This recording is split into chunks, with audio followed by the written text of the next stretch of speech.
ሰላም ጤና ይስጥልን አድማጭ ተመልካቾቻችን ሐምሌ 25 2018 ዓ.ም ዕለታዊ መረጃዎችና ዘገባዎችን ይዤ መጥቻለሁ። መረጃና ዘገባዎችን እየተከታተላችሁ አብራችሁ እንድትቆዩ ነው በአክብሮት የምጋብዛችሁ። የተለያዩ መረጃዎችን በሰዓት ወደ እናንተ አደርሳለሁ። ወደ አማራ ክልል የግንባር መረጃዎች ስንመለስ በቀጠለባቸው ምስራቅ ጎጃም ዞን ዛሬም ስናን ወረዳ ከባድ ውጊያ ዛሬ ማለዳ መደረጉን የወጡ መረጃዎች ገልጸዋል።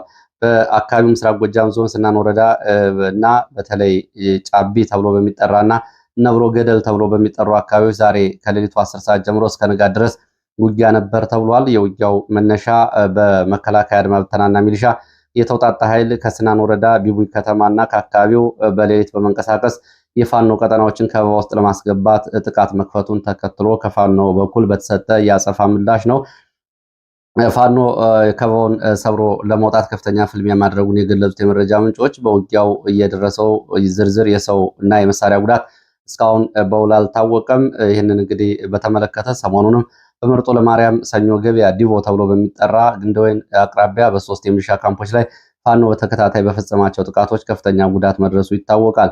የፖለቲካና ወታደራዊ ሁኔታውን በተመለከተ ከዚህ ጋር በተያያዘ እንግዲህ የመከላከያ አዛዦቹ እነ ጀነራል መሐመድ ተሰማና እነ ጀነራል ብርሃኑ ጥላሁን ደብረ ማርቆስ፣ እንጂባራ፣ ፍኖተ ሰላም እየተዘዋወሩ ፋኖን በትነናል ያሉ ቢሆንም እውነታው ግን ሌላ መሆኑን ነው ይሄ አጠቃላይ ሁኔታ የሚያሳየው። በፋኖ ቤተሰቦችና በፋኖ ንብረቶች እና በቤተሰቦቻቸው ላይ የሚፈጸሙ ንብረቶችና ውድመቶች እንደቀጠሉ ናቸው። ስርዓቱም ተጠናክሮ ቀጥሏል። በተለያዩ አካባቢዎች በጸጥታ ኃይሎች፣ ካድሬዎች፣ ሚሊሻዎች የፋኖ አባላት ቤተሰቦችን ህፃናትና ሴቶችን ሳይቀር የአፈናና የንብረት ውድመት እያደረሱ መሆናቸው ታውቋል። በትላንትናው ዕለት በፈረስ ቤት ከተማ ደጋ ዳሞት የፋኖ ዝናቡ ልንገረው የቤተሰቦቹ መኖሪያ ቤት በአካባቢው የሚሊሻና የብልጽግና ባለስልጣናት እንዲቃጠልና እንዲወድም ተደርጓል። ቀደም ብሎ በማዕከላዊ ጎንደር ዞን የፋኖ ዘመነ ምህረት የቤተሰቦቹ መኖሪያ ቤቶች ከ14 በላይ የቅርብ ቤተሰቦቹ መኖሪያ ቤቶች እንዲወድሙ መደረጋቸው፣ በአዲስ አበባ የፋኖ መንግስቱ አማረ ባለቤት በመከላከያ ደህንነቶች ታፍና ከተወሰደች አንድ ወር አልፏታል። 2 ታዳጊ ህፃናት ነው እስካሁን ድረስ ያለችበት አልታወቀም። በህፃናትና ሴቶች ላይም እንደዚሁ በአርማጭሆ በሸዋ በተለያዩ አካባቢዎች የፋኖ ቤተሰቦች ናቸው በሚል ምክንያት ታዳጊ ህፃናትና ሴቶችን ጨምሮ በርካታ ዜጎች በብልጽግና የጸጥታ ኃይሎች በተደራጁ ሚሊሻዎች ታስረው እየተሰቃዩ ይገኛሉ ተብሏል። ወደ ትግራይ የሚወስድን መረጃ አስከትላለሁ። በትግራይ የአርሚ 22 የፖለቲካና ወታደራዊ ስልጠና የወሰዱ የአርሚው አመራሮች ትላንትና ስለመመረቃቸው የሚገልጹ መረጃዎች ወጥተዋል። በዚህ ላይ እንግዲህ የተገኙት የህወሓት ከፍተኛ ወታደራዊና ፖለቲካ ሰዎች የተለያዩ መልእክቶችን አስተላልፈዋል።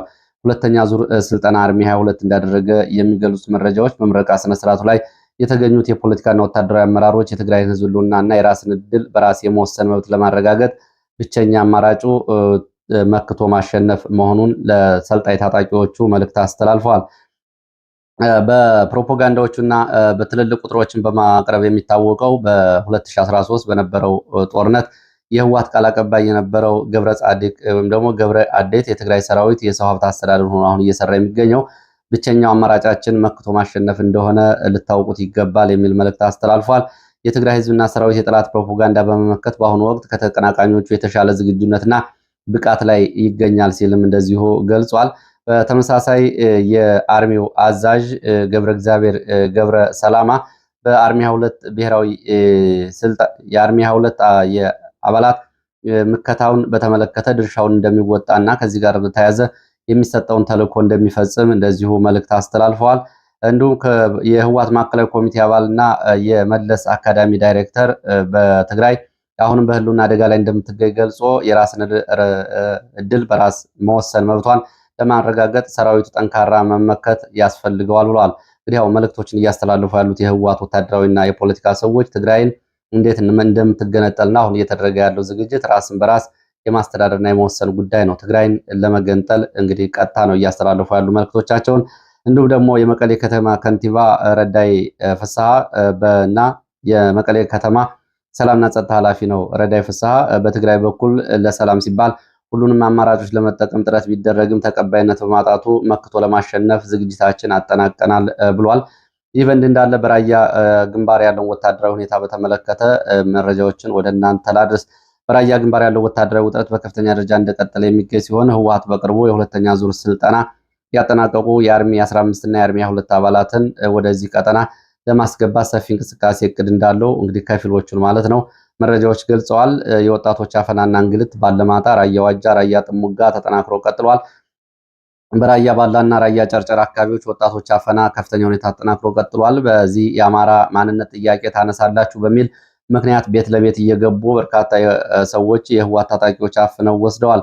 በራያ ዋጃ የአማራ ማንነት ታጋይ የሆነው አማረ ደሳሌ ከታፈነ ዛሬ 4ኛ ቀን ሆኗል። በህወሓት ታጣቂዎች ታፍኖ ተወስዶ ነው። በራያ ቀጠና አሁን ህወሓት በተቆጣጠረው አለማጣም የሆነ ራያ ዋጃ፣ ራያ ጥሙጋ አማራንን ማለት አይቻልም። መታወቂያውን ያላስረከበ ካለ ለቆ እንዲወጣና አዲስ የመታወቂያ እንዲወስድ እየተደረገ መሆኑ በተደጋጋሚ መዘገቡ ይታወቃል። ማሸማቀቅ፣ ድብደባ እንዲሁም ደግሞ ካፈና ጎን ለጎን ደግሞ በተለያዩ አካባቢዎች ድብደባዎችን ጨምሮ በህብረተሰቡ ላይ ከፍተኛ ማሸማቀቆች እየተፈጸሙ እንደሆነ መረጃዎቹ ገልጸዋል።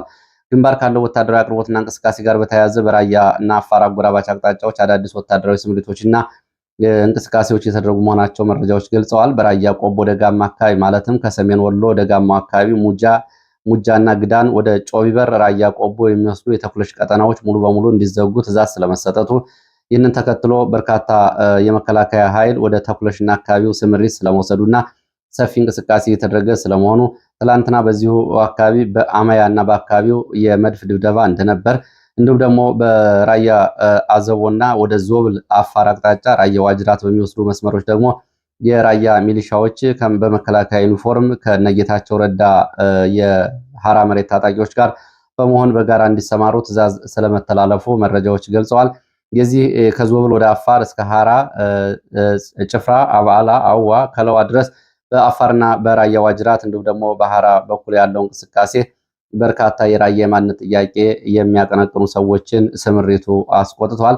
እንግዲህ ከዚህ ጋር በተያያዘ ከራያ ቆቦ ተፈናቃይ ካምፖች ከራያ አለማጣ ከአለማጣ ከተማና ከራያ ባላ የተመለመሉ ሚሊሻዎች የነጌታቸው ኃይል ሆነው ተላልፈው መሰጠታቸውን ነው የራያ ማንነት አስመላሽ ኮሚቴ አባላት እየኮነኑ የሚገኙት። የራያ የማንነት ጥያቄ የሚያነሱ ወገኖች ይህንን አዲስ ወታደራዊ ስምሪት በከፍተኛ ስጋት እንደሚመለከቱት ለኢትዮ ፎከስ ገልጸው የራያ አለማጣና የራያ ባላ ሚሊሻዎች ለነጌታቸው ረዳ ኃይል እንዲቀላቀሉ መደረጉ በአካባቢው ላይ ያለውን የማንነት ጥያቄና ቀጣይ የፖለቲካ ፍላጎት በውል የሚያሳይ ነው። በማንነት ጥያቄው ላይ ትልቅ ጥቁር አደጋ ይዞ እየመጣ እንደሆነ እንገነዘባለን ብለዋል።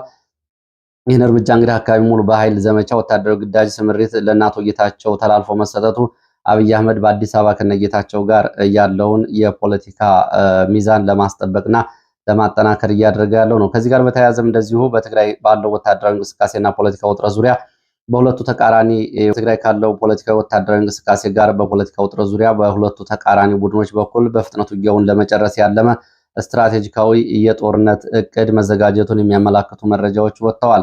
በህወሓት በኩል የ45 ቀናት ዘመቻ ወደ አዲስ አበባ ያስገባናል የሚል እቅድ መቅረቡን እና ይህም የኮማንድ ፖስት እቅድ መሆኑን የገለጹት የመረጃ ምንጮች በህወሓት በኩል በተካሄደ የትግራይ ወታደራዊ ኮማንድ ፖስት ግምገማ ወደ አዲስ አበባ ለመግባትና ጦርነቱን ለማጠናቀቅ ከ45 ቀናት በላይ አይፈጅብንም የሚል አዲስ የዘመቻ እቅድ መኖሩ ተገልጿል። ይህንን ደግሞ በበላይነት ለማከናወን 75 በመቶ የምናሸንፍባቸው ግንባሮች በሚል ልየታዎችና የኃይል ስምሪት የአጋርነት ስምሪቶች መደረጋቸውና የድል ስልቶች መነደፋቸውን የመረጃ ምንጮች ገልጸዋል። በተመሳሳይ እንደዚሁ በነ ጻድቃን በኩል ደግሞ በተቃራኒ ግንባር የተሰለፈው ቡድን ወታደራዊ ዝግጅቶችን እያስተባበረ ይገኛል። ሰሞኑን በተለያዩ አካባቢዎች የሚገኙ የሐራ መሬት ታጣቂዎች በምስልና በቪዲዮ የተገዙ ፎቶግራፎቻቸው እንዲለቀቁ መደረጉን ተከትሎ መቀሌን የመቆጣጠር እቅድ በነ ጀነራል ጻድቃን ከ3 ሳምንታት በላይ አይፈጅም የሚል ከነወድ አንጥሮ ጋር እንደዚሁ በዚህ ጉዳይ ስለመነጋገራቸው መረጃዎች ገልጸዋል። ያው እንግዲህ እነዚህ መረጃዎች ናቸው። ጦርነት እንደሚያስቡት አይደለም። እነ ብርሃኑ ጁላ በአማራ ክልል በ10 ቀናት የማይፈጅ ህግ ማስከበር እናደርጋለን ብለው ገብተው ቀርተዋል። እነ ጻድቃንም ይህንን ነው እያቀዱ ያሉት። እነ ደብረ ጽዮንም ያንን ነው እያቀዱ ያሉት። መቀሌ ሙሉ በሙሉ ለመቆጣጠር ከ3 ሳምንታት በላይ አይፈጅም የሚለው እነ ጀነራል ጻድቃን እቅድ በእነ አብይ አህመድ በኩልም እንደዚሁ ድጋፍ እንዳለው ነው መረጃዎቹ የሚገልጹት። ይህንን ተከትሎ በደህንነትና በወታደራዊ ጉዳዮች ዙሪያ እነ ጀነራል ጻድቃን ከአብይ አህመድ ጎን ነው ያሉት። አብይ አህመድ ሌሎቹን የብልጽግና ባለስልጣናትን አሁን የነ ጻድቃንና የነ ጌታቸውን ያክል አያቀርባቸውም ሲሉ የመረጃ ምንጮች ገልጸዋል። ባለፈው ሳምንት መጨረሻም እነ ጻድቃን እነ ጌታቸው ረዳና የትግራይ የወታደራዊና ፖለቲካ መሪዎች በአዲስ አበባ ያሉት የክፍል 2 የህወሓት ወይም ደግሞ ተገንጣዮቹ ማለት ነው ከአብይ አህመድ ጋር ስለመምከራቸው መረጃ ምንጮቹ ገልጸዋል። ወደ አፍሪካ ቀንድና ኢትዮጵያ ጋር ተዛማጅ የሆኑ መረጃ